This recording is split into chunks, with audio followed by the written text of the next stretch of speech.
오늘은 계시록 변론 증거 8번째 시간입니다. 오늘은 계시록 2장 두아디라 교회에 대해서 변론해 보도록 합니다. 철장 권세와 왕권의 새벽별에 대한 변론을 해보도록 하겠습니다. 두아디라 교회는 아무리 모든 일이 발전했다 해도 악의 세력을 용납하면 환란에 빠지고 재림의 주를 영접할 수 없다는 것을 말씀하신 겁니다. 2장 18절 19절입니다. 두아디라 교회에서 편지하기를 그 눈이 불꽃 같고 그 발이 빛난 주석과 같은 하나님의 아들이 가라사대 내가 내 사업과 사랑과 믿음과 섬김과 인내를 아노니 네 나중 행위가 처음 것보다 많도다.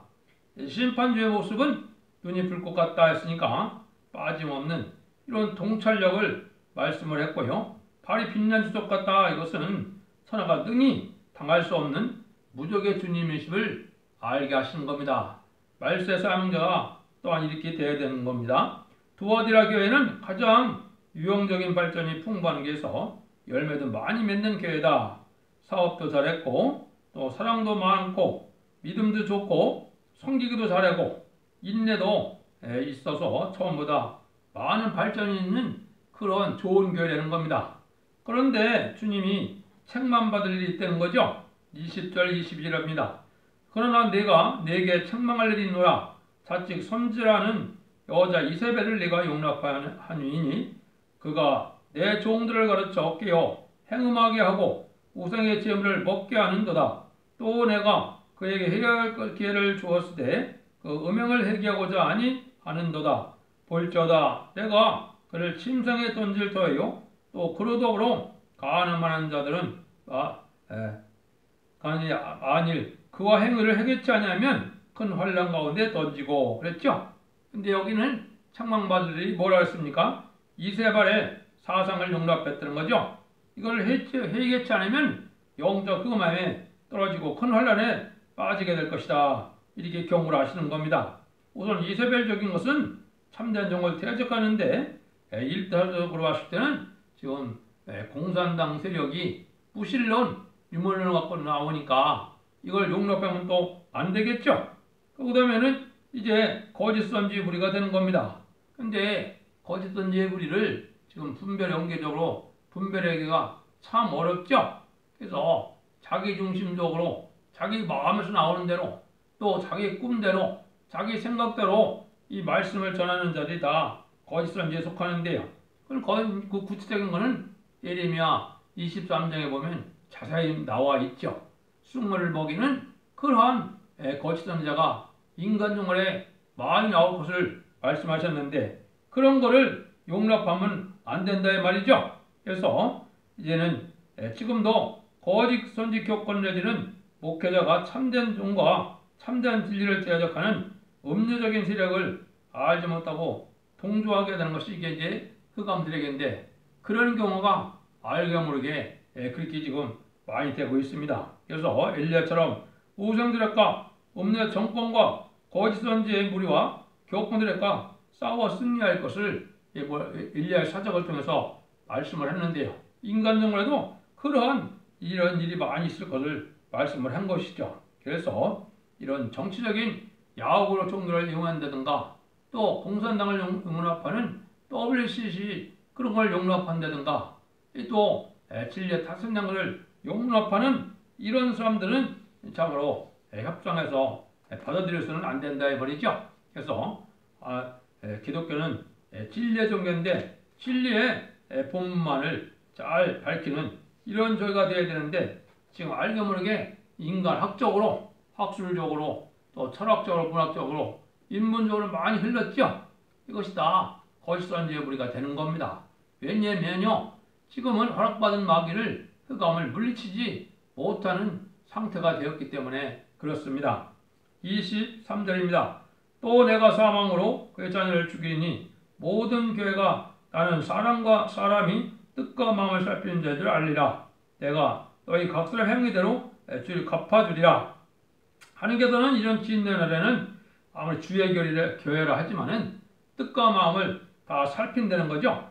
사상, 양심을 검토하고 또 사명을 맡기고도 뜻과 마음을 잘 살피게 되는 것이 하나님입니다. 왜냐하면 하나님이 이러한 충심스러움이 바로 되지 않으면 하나님의 사업을 맡기면 하나님의 일을 망치게 되니까 사명을 맡기고도 뜻과 마음을 살펴서 중심적으로 하나님의 진리의 사랑으로 불타는 사랑으로 충성한 일을 다하고자 하는 이런 일이 있어야 되는데 그렇지 못하면 거기서는 환란에 빠져서 가족 전멸을 당한다 이 말입니다.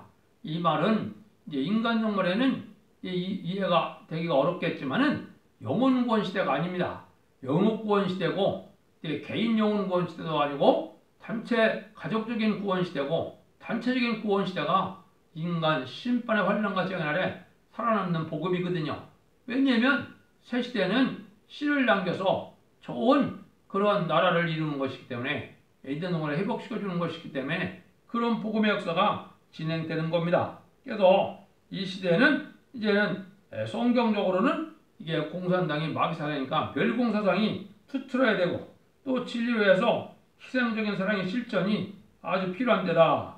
또 그 실천을 못해도 중심만은 인정받을 수 있는 믿음과 신앙과 사상이 있어야 되는 것을 우리가 알아야 됩니다. 그래서 심령에 늘 기쁨에 찰 수 있도록 우리가 주님이 기뻐하는 뜻을 우리가 행하려고 노력해야 되고 또 하나님의 뜻을 이루는 것이 이 시대의 가장 복인 것을 알게 하셔서 질 앞에 순종하다는 그런 마음이 있어야 될 것을 이야기한 겁니다.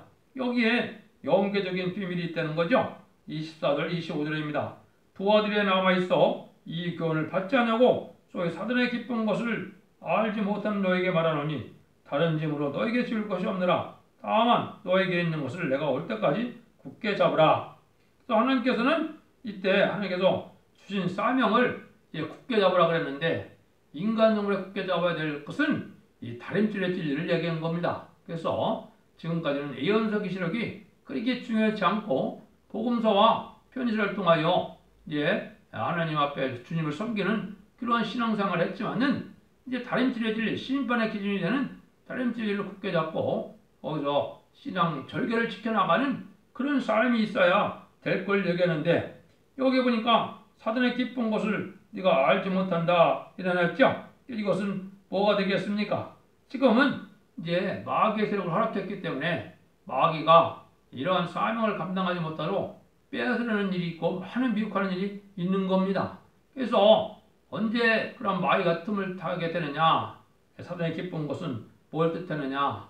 대부분 그렇거든요. 사명 맡아서 열심을 내다 식어지고 또 열심을 하다가 나태해지고 이런 경우가 많이 생기거든요.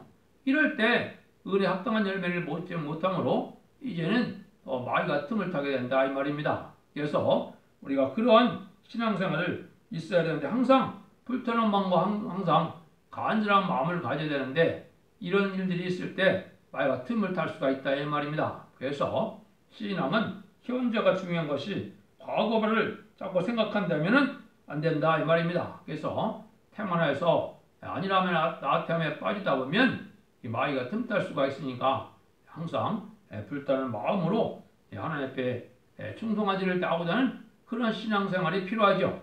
그런데 있는 것을 굳게 잡으라고 그랬으니까 이거는 다림질을 굳게 잡고 싸우는 종들에게는 세계의 왕권의 축복을 줘서 세상을 다스릴 만한 권세 역사를 하게 되는 것을 지금 말씀하시는 거거든요. 그래서 철장같이 강한 사상을 가지고 세계를 다스릴 만한 권세를 받아야만 사명을 감당할 수가 있기 때문에 세세 왕권의 축복을 받을 것을 얘기했는데 그거를 이제 26절 이하에 보면 우리가 인간적 말에는 뭘 받아야 되는지를 알게 하셨습니다. 그러니까 사도행전 1장 8절에서 보면 우리가 은혜 시대도 사명을 감당하려면 저희가 성령의 권능을 받고 그랬죠. 성령의 권능을 받아야 은혜 시대도 남을 숭생시킬 수 있는 그런 권능이 있어야 이게 사명자가 되는 거죠. 근데 인간적 말에는 그런 정도의 사명이 아니고 이제 철저한 권세를 받아서 마귀의 세력이 이길 수 있는 그러한 사명을 권능력을 받아야만 사명을 감당할 수 있다는 것을 여기 알려주는 것인 겁니다. 이기는 자와 끝까지 내일을 지키는 그에게는 마음을 다스리는 권세를 주리니 그가 철정을 가지고 저를 다스려 질그럽게 뜨는 것 같이 하리라. 나도 내 아버지께 받은 것이 그러하니라. 누구든지 승리를 이루어서 끝까지 주의 일을 이렇게 지킨 자들에게는 철저한 것을 받아 세계를 다스릴 것을 말씀한 것이죠. 이게 인간 영혼의 권세 능력을 받을 것을 말씀한 겁니다. 그래서 주님이 이제는 천상천의 만행의 왕이시고 이 인간 영혼의 말세종 등의 성부적인 종은 열왕 중의 왕이 되어서 열왕을 굴복시키는 그런 권세 역사를 받는 겁니다. 그것이 영적 의무로는 공중권세 받은 그런 용마귀를 이기는 역사가 와야 상을 감당할 수가 있기 때문에 그 권세를 받아야 될 것을 지금 말씀한 겁니다. 그래서 주님도 하나님 앞에 충성관시를 다해서 죽기까지 순종함으로 그런 권세를 받았는데 주님도 주님에게 충성관시를 다하는 종에게 그렇게 주겠다고 여기 약속을 하는 겁니다. 그래서 세상 권세를 이제 깨뜨릴 수 있는 이런 권세를 받게 되는 것을 했는데 이것은 아주 환란과 생활에 공산당 세력을 무찌르고 마지막으로 아마겟돈 때 모든 세상의 권세를 또 마귀 세력인 공산당을 능히 다 물리칠 수 있는 이런 권세를 뜻했다고 볼 수 있는 겁니다. 그래서 주의 일을 끝까지 주의 일만은 붙드는 자가 되어야 이런 권세가 받을 수 있다 이 말이거든요. 그래서 로마서 8장 29절에도 보면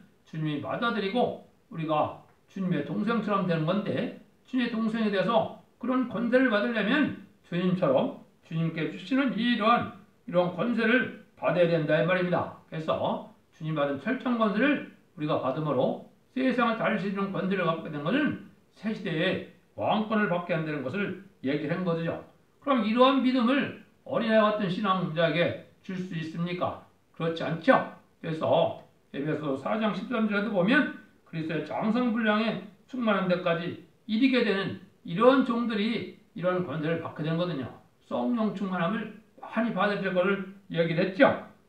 그래서 이런 성신의 불이 온몸을 이제 머리끝까지 발까지 차게 돼서 마귀의 질이 다 없어지고 마귀 권세가 능히 이길 수 있는 이런 일을 갖게 되는 건데 믿음으로 받는 것은 하늘의 시민권이요. 이렇게 이제 말씀을 지켜서 받는 그 능력과 권세는 이게 철저한 권세가 되는 겁니다. 그것을 이제 다른 말로 또 표현한 것이 뭐냐? 이제 새벽별을 준다 그랬죠. 그래서 여기 보면 이제 28절 29절은 내가 또 그에게 각 새벽별을 주리라. 귀 있는 자는 성령이 교들게 하시는 말씀을 들을지어다 이랬거든요. 요걸 이제 계시록 22장 16절에 보면 새벽별에 대해서 예수님이 설명을 해놓으셨습니다. 22장 16절입니다. 나 예수는 교회를 들여하여 내 사들을 보내어 이것을 너에게 증거하게 하노라. 나는 다윗의 뿌리요 자손이니 곧 광명한 새벽별 하시더라. 나는 다윗의 아시오 자손이라고 했죠. 주님은 신성과 인성을 가진 그런 분인데 바로 광명한 새벽별이라 했거든요. 이것은 세상을 다스리는 권세를 받은 그러한 하나님 주님이라는 것을 말씀하는 겁니다. 그래서 세세 왕권의 축복을 받는 것을 여기에 새벽별을 준다 그런 것이고 그것이 첫 번째 주님이 그러한 분이라는 것을 우리에게 알려준 겁니다. 그럼 왜 이러느냐? 하나님이 이제 이 세상을 창조의 목적을 이루는 일이 되기 때문에 세상을 심판하고 성대한 나라를 이루어서 다스리는 권세를 받게 되는 것은 옛날 옛적에 아담과 하와가 에덴 동산에서 뺏겼던 정복하고 세상을 다스리라는 그 권세를 왕권을 다시 찾아주는 거거든요. 그때 당시에는 마귀에게 미혹받아서 말씀 싸움에서 뱀에게 졌기 때문에 인간이 받아야 될 그러한 은혜를 뱀이 받아서 변화 승천해서 공중권세에 이제 왕권을 받는 용이 되었거든요. 그 권세를 이길 수 있는 이런 권세를 받게 된다. 이걸 얘기하는 거예요. 그래서 말세종들은 권능을 받는 것이 아니고 이게 권세 능력을 받았는데 그 권세 능력은 철저한 권세로 세상을 다스리는 권세를 뜻했다 이 말입니다. 그래서 하나님은 이제 우주 만물을 창조하시고 자기 형상대로 창조한 인간을 통하여 온 세상을 다스리게 하시고 인간들이 하나님 앞에 충성하지를 다하게 순종하게 하셔서 순종하는 자들로 복을 누리게 하는 것이 하나님의 뜻이거든요. 그 일들에 대해서 오랜 세월 동안 참고 기다리며 지금 6천년의 세월이 흐른 겁니다. 그래서 하나님이 그런 때가 이제 가까운 때가 지금 됐다 이 말이거든요. 그래서 하나님 앞에 우리가 바로 신앙생활을 바로 해서 이제는 이런 권세능을 받는 것이 이 시대에 가장 복받는 일이고 주님을 가장 잘 섬기는 일이 되는 겁니다. 그래서 이 시대는 구원의 방법이 이제 두 가지가 있는 겁니다. 하나는 이제 지금 말하는 철장권을 받은 종들은 14만 4천 명의 입맞은 종들이 돼서 변화승천할 이러한 모험이 돼서 변화성도가 되는 방법이고요. 이제 계시록 7장 9절 환련과정날에 하나님의 보호를 받아서 예비적으로 제가 보호받아서 이제는 산란에 빠지지 않고 이제 새 시대에 들어가서 새 시대 백성이 되는 방법이 있습니다. 그 두 가지 방법 외에는 인간 중에는 구원받을 방법이 없는 겁니다. 그래서 계시록 7장 2절 3절에 14만 4천 명의 입맞은 자의 수가 돼서 세세하게 축복을 받을 변화성도가 되든지 소떼교를 섬기고 따라옴으로 말미암아 하나님의 절대적인 보호와 역사 속에 예비적 5초의 보호를 받아서 이제 환란을 면고 새 시대에 들어가 새 시대의 백성이 되는 그런 복을 받든지 두 가지 방법으로만 구원받는 방법이 있는 겁니다. 여러분들도 진리를 잘 분별해서 신앙의 정로에 참된 종의 반열에 들어서 이제 하나님이 인간 종을 주시고자 하는 그걸 복락을 누릴 수 있는 그런 복된 종들이 되기를 예수님으로 간절히 축원드립니다. 아멘.